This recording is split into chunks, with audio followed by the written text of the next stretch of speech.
भू कानून और मूल निवास प्रमाण पत्र को लेकर बोले सीएम धामी, कहा दोनों मामलों में कमेटी का किया गया है गठन, मेरे लिए राज्य का हित है सबसे पहले।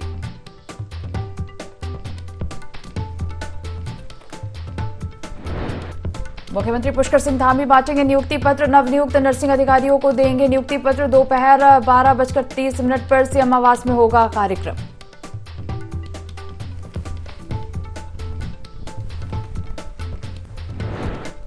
कांग्रेस संगठन में किया गया फेरबदल, 3 राज्यों में हार के बाद फेरबदल, उत्तराखंड की प्रभारी बनी कुमारी शैलजा।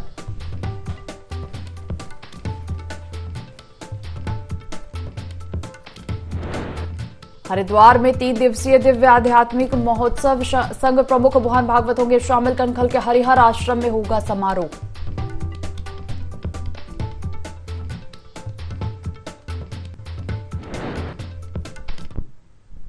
देवभूमि लाइव देख रहे हैं आप और मैं हूं आपके साथ दिव्या। बुलेटिन की शुरुआत करेंगे देहरादून से आ रही खबर के साथ, जहां राज्य में मूल निवास के मानक तय होंगे। सीएम धामी के निर्देश पर उच्च समिति को जिम्मा सौंपा गया। भू कानून और मूल निवास दोनों कार्य उच्च समिति करेगी। मूल निवास के मानकों का निर्धारण समिति करेगी। सीएम धामी ने कहा कि दोनों विषयों पर सरकार बेहद संजीदा है, राज्य के लोगों के हित मेरे लिए सर्वोपरि हैं। राज्य में मूल निवास के मानक तय होंगे। सीएम धामी के निर्देश पर उच्च समिति को जिम्मा सौंपा गया है। भू कानून और मूल निवास दोनों उच्च समिति कार्य करेगी। मूल निवास के मानकों का निर्धारण समिति करेगी। सीएम धामी ने कहा कि दोनों विषयों पर सरकार बेहद संजीदा है, राज्य के लोगों के हित मेरे लिए सर्वोपरि हैं।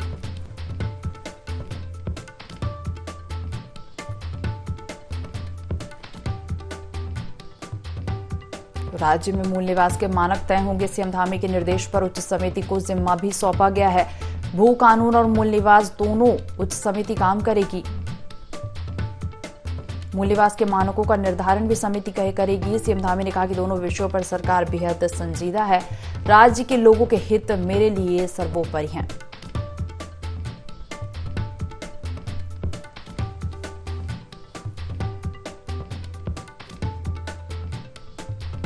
खबर देहरादून से है, जहां राज्य में मूल निवास के मानक तय होंगे। सीएम धामी के निर्देश पर उच्च समिति को जिम्मा सौंपा गया है। भू कानून और मूल निवास दोनों उच्च समिति काम करेगी। मूल निवास के मानकों का निर्धारण करेगी समिति। सीएम धामी ने कहा कि दोनों विषयों पर सरकार बेहद संजीदा है, राज्य के लोगों के हित मेरे लिए सर्वोपरि हैं।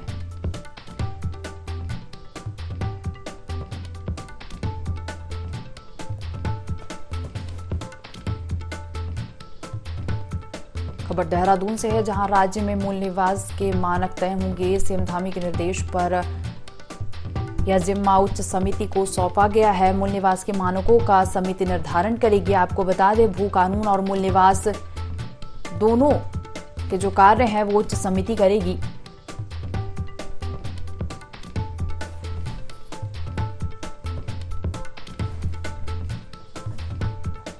खबर देहरादून से है, जहां राज्य में मूल निवास के मानक तय होंगे। सीएम धामी के निर्देश पर यह जिम्मा उच्च समिति को सौंपा गया है। आपको बता दें, उच्च समिति दोनों कार्य करेगी। भू कानून और मूल निवास दोनों का काम उच्च समिति करेगी। मूल निवास के मानकों का निर्धारण भी समिति करेगी।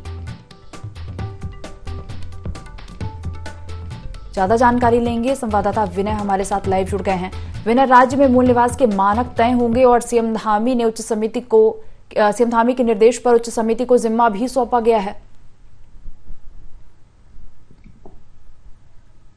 बिल्कुल, देखिए आपको बता दें कि जिस तरह से यहाँ पर मानकों की अगर बात करें, जो मानक है अब वो यहाँ पर नए सिरे से तय किए जाने हैं, क्योंकि जिस तरह से मूल निवास की अगर बात करें, मूल निवास को लेकर के सीएम धामी ने एक जियो भी यहाँ पर बीते कुछ दिन पहले जो है जारी कर दिया है, जिसमें कि उन्होंने साफ कर दिया था कि जो भी यहाँ पर स्थायी निवास की अगर बात करें तो स्थायी निवास प्रमाण पत्र जो है उसकी बाध्यता को खत्म कर दिया गया है। साथ ही साथ जिसके पास मूल निवास प्रमाण पत्र है तो उसको स्थायी निवास प्रमाण पत्र देने की जरूरत नहीं है, क्योंकि कई विभागों द्वारा जिस तरह से स्थायी मूल निवास की भी यहाँ पर मांग की जा रही थी लोगों से, तो उस जिसकी शिकायतें भी लगातार उत्तराखंड सरकार को जो है मिल रही थी। तो ऐसे में देखा जा सकता है सीएम धामी ने एक बड़ा फैसला इस दौरान यहाँ पर लिया है और जो बाध्यता की अगर बात करें, जो बाध्यता है मूल निवास प्रमाण पत्र को लेकर के जो है उसको यहाँ पर पूरी तरीके से उन्होंने परमिशन दे दी है, जियो जारी कर दिया है और स्थायी निवास की जो बाध्यता थी उसको जो है यहाँ पर खत्म कर दिया गया है। तो ऐसे में देखा जा सकता है जो सीएम धामी है खुद यहाँ पे सभी चीजों को लेकर के जो है कमान संभाले हुए हैं और काफी अच्छे तरीके से उत्तराखंड के हितों के लिए कार्य कर रहे हैं। जी जी बिना देखा जाए तो सीएम धामी ने जो है वो उन्होंने निर्देश दिए थे, उच्च समिति को जिम्मा भी सौंपा है। तो अभी जो उच्च समिति है यही मानकों का निर्धारण भी करेगी। जी बिल्कुल, देखिए जिस तरीके से बड़ी जिम्मेदारी जो है समिति को मूल निवास को लेकर के सौंपी गई है, तो यही जो है इसमें अब कार्य भी करेगी, क्योंकि जिस तरह से देखा जा सकता है मूल निवास प्रमाण पत्र को लेकर के सीएम धामी ने, उत्तराखंड सरकार ने जिस तरह से यहाँ पर जियो भी जारी कर दिया है और उत्तराखंड के लोगों के लिए जो यहाँ पर काफी अच्छी जो महत्वपूर्ण तरीके से जो यहाँ पर देखा जाए तो महत्वपूर्ण तरीके से कार्य करने की अगर बात करें या फिर डॉक्यूमेंटेशन की बात करें, क्योंकि स्थायी निवास की जिस तरह से यहाँ पर बात आ रही थी उसको भी यहाँ पर खत्म कर दिया गया है। तो ऐसे में देखा जा सकता है एक बड़ा फैसला धामी सरकार का है। जो भी उत्तराखंड के मूल निवासी हैं उनको स्थायी मूल निवास की जरूरत नहीं पड़ेगी। तो बड़ी महत्वपूर्ण जिम्मेदारी जो है इस दौरान समिति का गठन करने के बाद में जो है दी गई है। जी विनय, तमाम जानकारी साझा करने के लिए आपका धन्यवाद।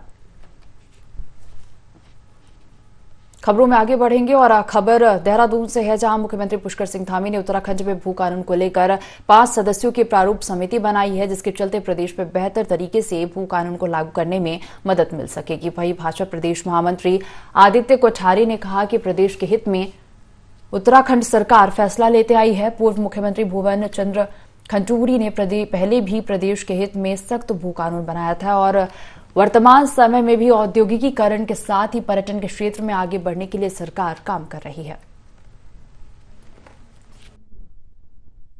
निश्चित रूप से प्रदेश के हित में जो उचित होगा उसके संबंध में सरकार निर्णय लेगी। पहले भी हमारी सरकार ने, जब आदरणीय मेजर जनरल भुवन चंद्र खंडूरी जी प्रदेश के मुख्यमंत्री थे, उन्होंने प्रदेश के हित में एक सख्त भू कानून बनाया था। हम उत्तराखंड के में औद्योगिकीकरण की तरफ आगे बढ़ रहे हैं, तो हॉस्पिटल है, स्कूल्स हैं, रिजॉर्ट हैं, पर्यटन के क्षेत्र में आगे बढ़ने के लिए ये कुछ चीज़ों के साथ में छूट देने के अलावा उनको प्रोत्साहन देने के साथ साथ जो लैंड जिहाद के नाम पर जो इस प्रकार के तत्व उत्तराखंड के अंदर घुस रहे हैं, निश्चित रूप से हमारी सरकार उस पर रोक लगाने का प्रयास करेगी और जो चीज़ें उत्तराखंड के हित में होंगी, प्रदेश के हित में होंगी, वो चीज़ें यहाँ के लिए लागू की जाएंगी। भारत के उपराष्ट्रपति जगदीप धनखड़ हरिद्वार दौरे पर रहे और इस दौरान उन्होंने गुरुकुल कांगड़ी विश्वविद्यालय में आयोजित वेद विज्ञान और संस्कृति महाकुंभ का उद्घाटन किया, जो कि महर्षि दयानंद सरस्वती की 220 जयंती के अवसर पर आयोजित किया जा रहा है। यह कार्यक्रम 25 दिसंबर तक चलेगा, जिसमें उत्तर प्रदेश के मुख्यमंत्री योगी आदित्यनाथ भी शामिल होंगे और इस दौरान उपराष्ट्रपति धनखड़ के साथ उत्तराखंड के मुख्यमंत्री पुष्कर सिंह धामी और राज्यपाल लेफ्टिनेंट जनरल गुरमीत सिंह भी मौजूद रहे। वहीं अपने उद्बोधन में उपराष्ट्रपति जगदीप धनखड़ ने गुरुकुल कांगड़ी विश्वविद्यालय के विद्यार्थियों को संसद भवन देखने के लिए भी आमंत्रित किया और कहा कि वह बिना समय गंवाए एक बार संसद भवन देखने जरूर आए। इस दौरान मुख्यमंत्री पुष्कर सिंह धामी ने कहा कि अब हमें वेदों की ओर लौटना होगा।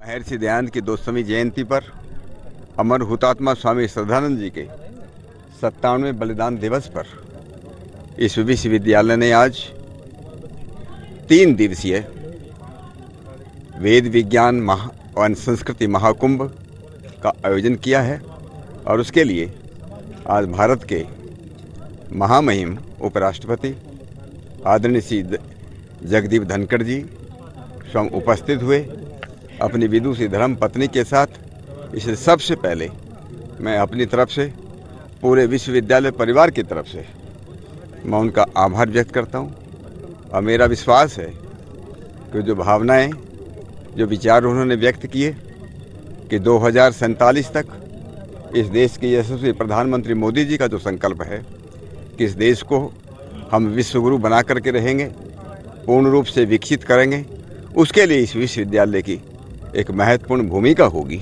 ऐसा मेरा विश्वास है। पुनर्निर्माण हो रहा है और आम लोगों में अपनी प्राचीन विरासत के प्रति एक गौरव का भाव आज उत्पन्न हो रहा है।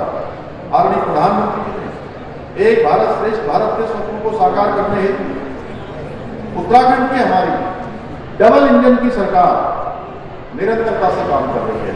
जितना भी समय हमको मिला है, एक पल एक क्षण रुके बिना लगातार ये प्रयास है कि हम तेजी से उत्तराखंड को आगे ले जाएं। आप सबके सहयोग से, जैसा आप सब जानते हैं, बहुत सारे कार्य और महत्वपूर्ण और कठोर निर्णय हमने पिछले सालों में लिए हैं। जो आज से पहले, उत्तराखंड स्थापना से पहले जो निर्णय कभी नहीं लिए गए थे, उन निर्णयों को भी हमने लेने का प्रयास किया है, लेने का प्रयत्न किया है। हम उस दिशा में आगे बढ़ रहे हैं। हमारे दर्शन का निचोड़, हमारे दर्शन का तात्पर्य, हमारे दर्शन का महत्व, इसका ये प्रमुख केंद्र है। विश्वविद्यालय के छात्रों को मैं निमंत्रण देना चाहता हूं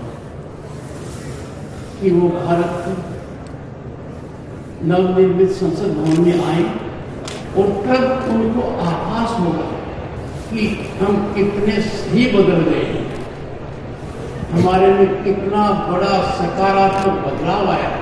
मैं कुलाधिपति महोदय, कुलपति महोदय से अनुरोध करूंगा कि बिना समय गंवाए छात्र छात्राओं के समूह को वहां जाने के लिए प्रेरित करें।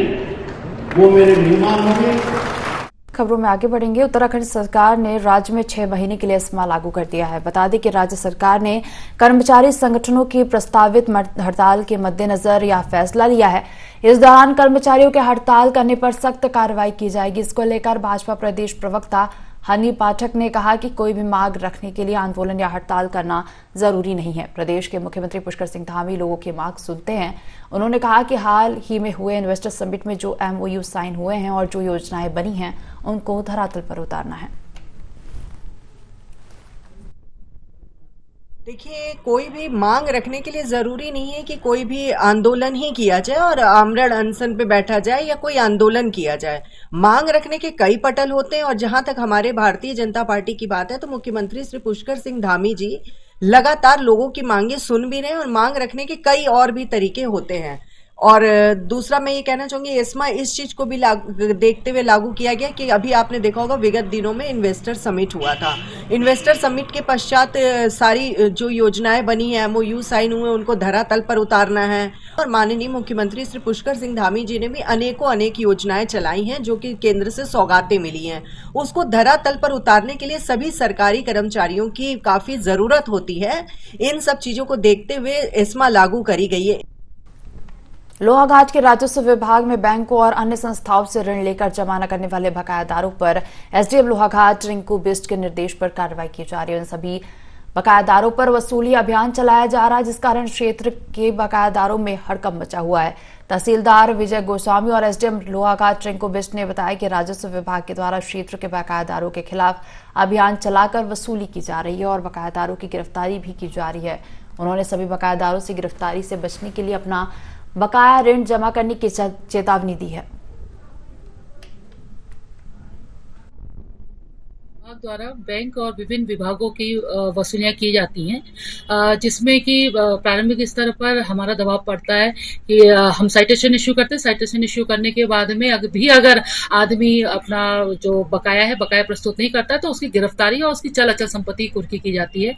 क्योंकि मार्च में हमारा 100% हमको इसको पूर्ण करना होता है, तो इस क्रम में हमारे द्वारा ये अभियान तेज कर दिया गया है और बकायेदारों पर अपना शिकंजा कसते जा रहे हैं। बकायेदारों से भी अनुरोध है, क्योंकि अब बैंक में या जिस विभाग की आपकी RC होती है तो उस विभाग से अगर आपको कोई वन टाइम सेटलमेंट करना है या वो संबंधित विभाग या बैंक चाहे तो अगर आपकी उससे संतुष्ट होता है और वो अपनी RC वापस ले सकता है। लेकिन अगर राजस्व विभाग के पास में ये आ जाता है तो राजस्व विभाग उत्पीड़नात्मक कार्रवाई करके संबंधित विभाग और बैंक को उसकी पूर्ण धनराशि अखिल भारतीय सफाई मजदूर संघ के कई पदाधिकारियों ने लक्सर निकाय पहुंचकर सफाई कर्मियों से उनकी समस्याओं को जाना और सुनवाई की। इस दौरान लक्सर नगरपालिका परिषद के अधिशासी अधिकारी चंद्रशेखर शर्मा और प्रशासक के रूप में आईएएस दीपक रामचंद्र भी मौके पर मौजूद रहे।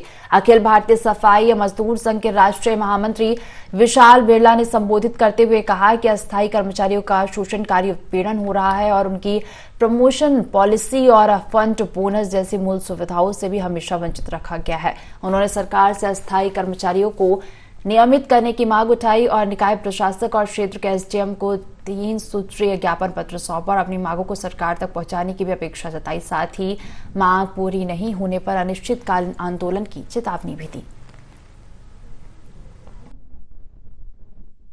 यही प्रयास रहेगा कि कर्मचारियों का कितना भी डिमांड होगा ना, उसका निस्तारण के लिए हमारा स्तर पे या हमारा ऊपर अभी निर्देशालय के हमको पत्रचार करेंगे हम भी, ताकि सफाई का सुव्यवस्था बनी रहे।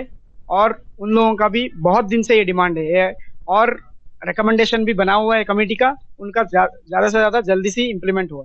कोरोना काल में आपने देखा विश्व प्रसिद्ध बीमारी आई, जिसमें हमारे सैनिकों ने काम किया, अपना कर्तव्य निष्ठा ईमानदारी से काम किया।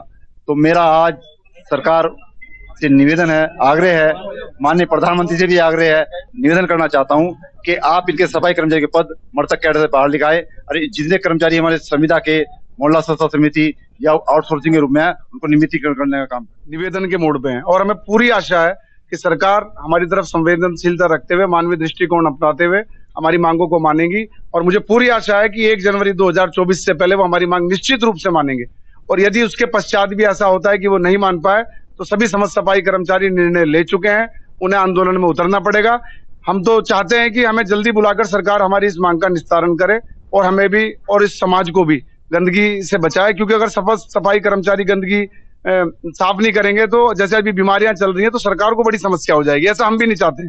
समस्त सफाई कर्मचारियों ने अपने प्राणों का बलिदान देकर, आहुति देकर कोरोना में भी सेवा करी है, आपदा में सेवा करी है, आंधी तूफान बारिश में करते हैं। हम नहीं चाहते, हमारे मन में बिल्कुल भी ऐसा नहीं है कि कोई भी सफाई कर्मचारी अपने कार्य से विरक्त हो। सरकार हमारी बात मान ली, यही हमारा आग्रह। पहाड़ी जिलों में मौसम विभाग का बारिश और बर्फबारी का पूर्वानुमान चमोली जनपद के ऊंचाई वाले क्षेत्रों में सटीक साबित हुआ है। यहां देर रात से ऊंचाई वाले इलाकों में हल्की बर्फबारी हो रही है, तो वहीं निचले क्षेत्रों में भी बादलों से ढकी सुबह शीतलहर और ठिठुरन लेकर आई है। जोशीमठ नगर में भी सर्दी का सितम जारी है। क्षेत्र के ऊंचाई वाले इलाकों में हल्की बर्फबारी शुरू होने से निचले इलाकों में कड़ाके की ठंड पड़ रही है, लेकिन कहीं न कहीं क्षेत्र का पर्यटन कारोबार का ग्राफ ऊपर उठ रहा है, जो जोशीमठ के लिए अच्छी खबर है।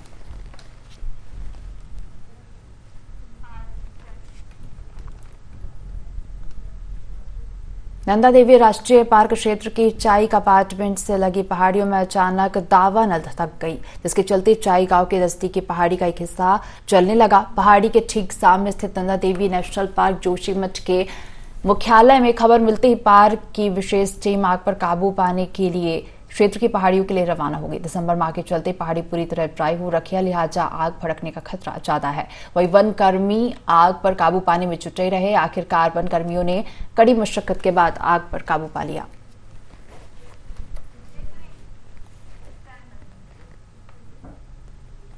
चंपावत जिला मुख्यालय जीआईसी चौराहे पर बेकरी की दुकान में आग लग गई, जिससे लाखों रुपए का सामान जलकर राख हो गया। सूचना मिलते ही दमकल विभाग की टीम मौके पर पहुंची और तब तक सारा सामान जलकर राख हो चुका था। आग लगने का कारण शॉर्ट सर्किट बताया जा रहा है। वहीं पीड़ित ने जिला प्रशासन से उचित मुआवजा देने की मांग उठाई है।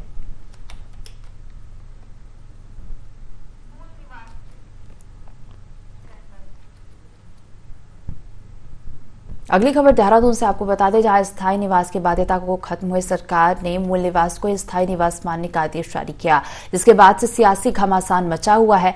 तमाम विपक्षी पार्टियां इसका विरोध कर रही हैं। इसको लेकर यूकेटी के पूर्व केंद्रीय अध्यक्ष काशी सिंह ऐरी ने प्रेस कॉन्फ्रेंस करके सरकार पर मूल निवास और स्थायी निवास को लेकर जो विसंगतियां फैलाई जा रही है उसमें स्थिति स्पष्ट करने की मांग की है। साथ ही यूकेटी ने सरकार से 2 प्रमुख मांगे भी रखी।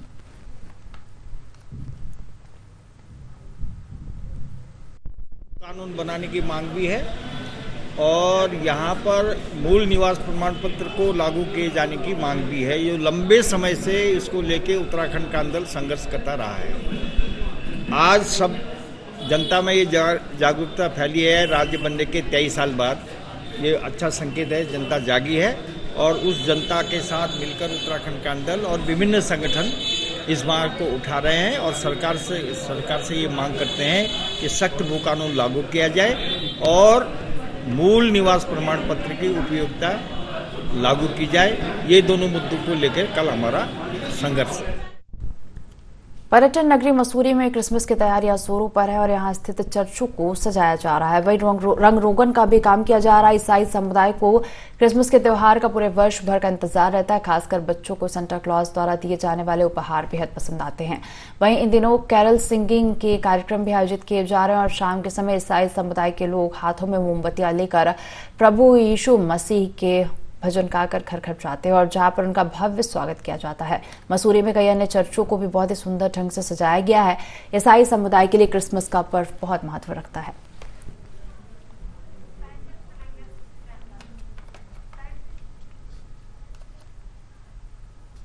31वीं राष्ट्रीय बाल विज्ञान कांग्रेस के राज्य स्तरीय प्रतियोगिता में जोशीमठ के प्रिंसी पांडे ने प्रथम स्थान प्राप्त किया है। प्रिंसी पांडे सरस्वती विद्या मंदिर इंटर कॉलेज की छात्रा हैं। सरस्वती विद्या मंदिर इंटर कॉलेज के प्रधानाचार्य एसपी चामोला ने बताया कि राज्य स्तरीय आयोजन देहरादून के विज्ञान धाम झाझरा में संपन्न हुआ, जिसमें प्रदेश के 13 जनपदों के बाल वैज्ञानिकों ने अपनी परियोजनाओं को प्रस्तुत किया था और जिसमें परियोजना को प्रदेश स्तर पर पहला स्थान मिला है। साथ ही बताया कि राष्ट्रीय स्तर पर अब जोशीमठ की बेटी प्रदेश का प्रतिनिधित्व करेगी।